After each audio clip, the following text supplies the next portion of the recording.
Hey folks, Ronnie Cruz here, coming to you from Cary, North Carolina with this week's video newsletter. Today I wanted to talk about the 3-foot rule because I'm actually out here prospecting today. Just to meet some people, to strike up some conversations. But before I get into that, I wanted to say this real quick.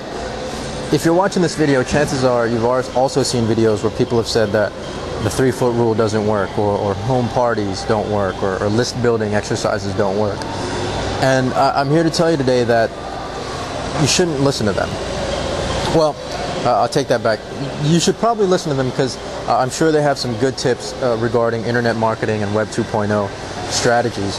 But when they say that list building and home parties and the 3-foot rule don't work, what they really mean is that it doesn't work for them.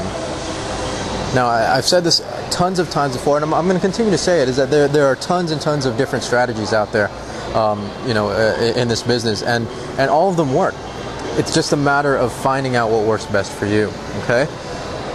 Now, that being said, I'm going to talk about the 3-foot rule today and what it kind of means to our industry. The 3-foot rule has been traditionally stated as anybody that comes within 3 feet of you is a prospect.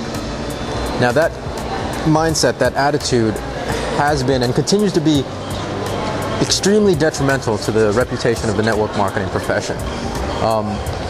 Because essentially, if you're leaving the house to prospect with that kind of mindset, you're turning yourself into kind of that archetypal, sleazy used car salesman. And instead of working on a used car lot, your used car lot is the entire community. Now, what happens when you go to the mall, say, or you're at a store, or even if you're looking at cars at a used car lot? What happens when the sales rep comes up to you and they say, "Can I help you? How you doing today? Can I help you find something?" What happens? Well, the wall immediately goes up and you say, "No, thank you, I'm just browsing," right? It happens every time, and it's because people don't want to be pitched. People don't want to be sold on anything. Okay? Now, when you leave the house with this kind of go for the jugular, rabid, everybody's a prospect attitude, people are going to be turned off immediately. And they can smell, people can smell a salesman from a mile away. Now, this is, of course, a problem that I had, of course, and mistakes that I made in my first attempt at network marketing years ago. I would go out and prospect with this kind of, mindset.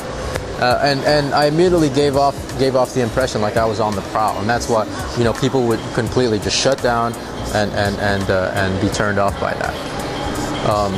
Thankfully, I've learned the lesson of my ways, learned from my mistakes, which is why I do these videos, so you guys don't have to make the same mistakes as I do. Now, if you want to prospect in your local area, if you want to talk to people and meet people in your local area, here's what you do. Go out and talk to people. Just talk to people like a normal human being. Don't approach people with any kind of agenda. Don't approach people with the intention of recruiting them or getting their contact info. Because, like I said, when you do that, the wall immediately goes up. And we don't want to build walls in this business. In this business, what we want to do is we want to build bridges. We want to make connections with people, real human interaction. And you know what? Just have a real conversation. If you open yourself up to people and talk to them like a human being, they will respond in kind. And pretty soon, that person who you just met will begin crossing that bridge. They're going from your cold market, and they'll start to cross that bridge into your warm market. And you can start developing a relationship. And that's what this business is all about. It's all about building relationships. The only way to build a solid organization, whether you're marketing online with internet marketing or Web 2.0, or if you're doing home parties and prospecting with the 3-foot rule, the only way to build a lasting business, a lasting organization, is by building relationships. Okay, and so that's what you got to do when you go out to prospect. Now, I want to close on a passage by quoting a passage from a book called The Zen of MLM by John David Mann. In this book, there's an article that he wrote called "When Will We Arrive?" And in the article, he quotes Scott Allen as saying this: "If there is a 3-foot rule, it's this: anyone within 3 feet of you is worth getting to know a little better." I think that's solid advice, if you ask me. So with that, you guys, if you have any questions, feel free to contact me, email me. If you haven't subscribed to this newsletter yet, you can go to www.ronniecruz.com and subscribe. I do a video every couple of weeks. But yeah, stay tuned. Until next time, guys, good luck and take care.